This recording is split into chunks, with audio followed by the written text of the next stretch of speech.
Well, I've long argued that Iran should have gotten nuclear weapons, and they were foolish not to. Whether they will is another matter. I'm not sure on that count what's going to happen moving forward. There are all sorts of factors at play here that point in either direction. So one doesn't know for sure. But the incentives for them to get nuclear weapons are certainly great at this point in time. With regard to Iran and its strategic importance, the gentleman is exactly right. Iran is a country of great strategic importance. It matters a lot to China. It matters a lot to India. I would note that Iran, over the past few decades, and I'm choosing my words carefully here, decades, has gone to great lengths to improve relations with the United States. It's very important to understand that Iran does not want to have bad relations with the United States. And the United States has actually made some moves to improve relations with Iran. You saw this during the Clinton administration. But guess what happened in those cases? What happened is the lobby moved in, at the behest of Israel, of course, and said that is unacceptable. And the principal reason that the United States has such terrible relations with Iran today is not because Iran and the United States don't have a vested interest in some sort of rapprochement, because they do. We have terrible relations with Iran in large part because of Israel. Israel basically dictates our strategy on Iran.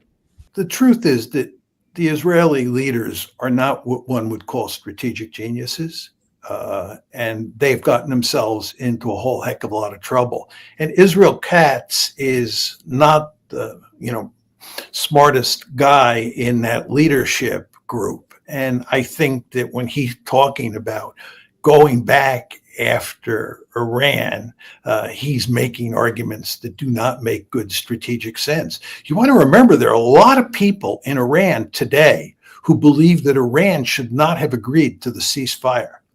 They believe that Iran was in the driver's seat, that as the war prolonged, as the war went on, right, as it turned into a war of attrition, the Iranians were in a better situation than the Israelis were. And of course, this is the other half of the story, that it was the Israelis who went to the Americans and said it's time to shut this war down. The Israelis understood that they would not prevail in a war of attrition. The Iranians had too many missiles. Those missiles were getting through. Israel is the size of a postage stamp, and it's very easy for a country like Iran, building on what you just said about Scott Ritter's and Larry Johnson's comments, to do enormous amounts of damage to that small country. So I don't understand why people are talking about starting the war back up again in Israel. You just heard Professor John Mearsheimer, University of Chicago political scientist and one of America's sharpest critics of liberal interventionism, make a shocking but logical claim. Iran should have gotten nuclear weapons, and they were foolish not to. That's not something you'll hear from CNN or MSNBC, but it's the truth. Mearsheimer also gave a brutally honest take on why U.S.-Iran relations remain broken and who's really to blame. Spoiler, it's not Iran. Let's unpack what he said and why this moment could mark a turning point in Middle Eastern power dynamics. Mearsheimer doesn't hold back. Iran should have gotten nuclear weapons, and they were foolish not to. That's a stunning statement, but it's based on cold realism. When your country is surrounded by nuclear-armed neighbors, including Israel, Pakistan, and Russia, and you're under constant threat of regime change from the U.S. and its allies, having a deterrent makes perfect sense. And yet, Iran chose restraint. They signed the nuclear deal. They agreed to limits. They played by the rules. And what happened? The U.S. pulled out. Israel pushed for war. And now, Iran is paying the price. So is it smart for Iran to give up its nuclear leverage? Mearsheimer says no, and history seems to be proving him right. Mearsheimer goes even further. Iran does not want to have bad relations with the United States. That's not propaganda. That's fact. Iran has spent decades trying to improve ties with Washington. Under Clinton, under Obama, even during Trump's presidency, there were quiet diplomatic channels open. But every time progress was made, the lobby stepped in, and that lobby, as Mearsheimer makes clear, works at the behest of Israel. That's not speculation. It's documented reality. Time and again, U.S. leaders have tried to reach out to Iran. Every time, Israeli pressure shut it down. Because Israel doesn't want peace. It wants regional dominance. And a peaceful, stable Iran stands in the way. So instead of diplomacy, we get sanctions, sabotage, assassinations, and war. Judge Napolitano raised an important question. Why is Israeli Defense Minister Israel Katz talking about restarting hostilities with Iran? After all, the last round of fighting left Tel Aviv, Haifa, and Ben Gurion Airport under repeated missile strikes. 1/3 of the country was severely damaged. And yet, Israel Katz is already threatening more war. Why? Mearsheimer gives us the answer. Israeli leaders are not strategic geniuses. That's putting it mildly. What we saw in recent weeks wasn't a victory for Israel. It was a strategic humiliation. Iran struck deep into Israel's heartland. Missiles got through. Airports closed. Ports disrupted. Refineries hit. And worst of all, the illusion of invulnerability was shattered. Now, Israel faces a choice. Escalate and risk even greater damage. Or accept a new reality where Iran cannot be intimidated. And some in Tel Aviv still don't get it. Hence, the threats from Katz. Here's the twist. A lot of people in Iran believe that Iran was in the driver's seat and shouldn't have agreed to a ceasefire. That's not warmongering. That's strategy. Iran knew two things. They could keep striking without suffering crippling retaliation. A long war would drain Israel economically and psychologically. And Israel knew the same thing. That's why they were the ones who asked the U.S. to broker a ceasefire. Not because they won, because they were losing. And that's a devastating admission. Because when Israel admits it can't win a war of attrition, it changes everything. It shows that Israel's military superiority is a myth, and that Iran has shifted the balance of power in the region. Mearsheimer ends with a powerful observation. I don't understand why people are talking about starting the war back up again in Israel. But we do, because Israel doesn't make strategic decisions. It makes ideological ones.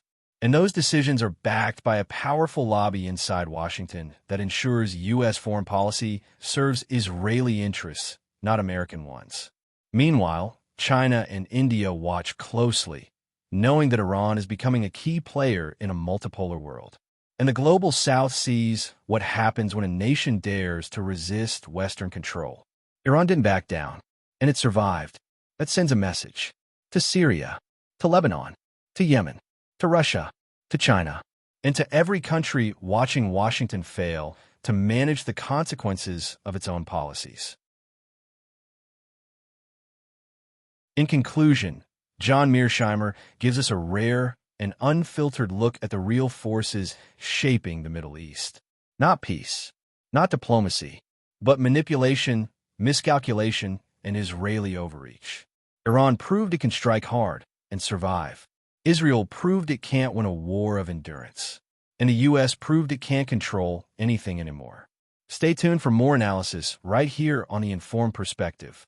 Until next time, stay informed and think critically. Iran should have acquired nuclear weapons, and it was foolish not to. Whether they will in the future is another matter. I'm not sure about that. There are all sorts of factors at play that could push things in either direction, so no one can say for certain. But at this point in time, the incentives for Iran to pursue nuclear weapons are certainly very strong. As for Iran's strategic importance, the gentleman is exactly right. Iran is a country of great geopolitical value. It matters a lot to China. It matters a lot to India. I'd also point out that over the past few decades, and I choose that word carefully, decades, Iran has made significant efforts to improve its relationship with the United States. It's important to understand that Iran does not want hostile relations with the United States. In fact, the U.S. has, at times, taken steps to improve relations. We saw this during the Clinton administration. But in each of those cases, what happened? The lobby, acting at Israel's behest, stepped in and said, "That's unacceptable." The principal reason the U.S. has such poor relations with Iran today is not because the two countries lack a shared interest in cooperation. They do. The reason is largely Israel. Israel effectively dictates America's strategy on Iran. Now, the truth is, Israeli leaders are not what you would call strategic geniuses. They repeatedly gotten themselves into serious trouble. And Israel Katz is certainly not the brightest member of that leadership group. When he talks about going back after Iran, he's making arguments that simply don't hold up strategically. It's also important to remember that many in Iran today believe the country should not have agreed to the recent ceasefire. They felt Iran was in the driver's seat, that the longer the war went on and turned into a war of attrition, the better position Iran became relative to Israel. This is a part of the story that often gets left out. It was the Israelis who went to the Americans and said, "It's time to shut this war down." They realized they wouldn't prevail. In a war of attrition, Iran had too many missiles, and those missiles were getting through. Israel is the size of a postage stamp. And as Scott Ritter and Larry Johnson have noted, a country like Iran is capable of inflicting enormous damage on it. So I don't understand why anyone is seriously talking about starting this war back up again.